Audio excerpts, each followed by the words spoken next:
Evet, merak ediyoruz şimdi. Dört gözle bekliyoruz. O neydi lan? Ondan ne işiniz var? Yan yatın geçsin. Yani yatırırsa kavuta düşer. Dayı öbür He. bir tane demir vereyim mi eline dayı? Toprağını alsın da.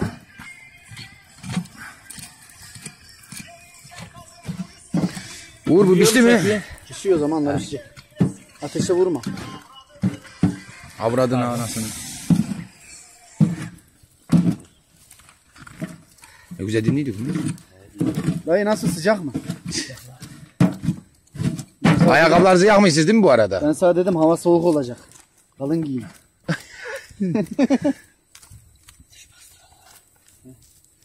Tamam şimdi daha tutak kal bırak. Bıçak nerede? La o sıcak dur. Aha al.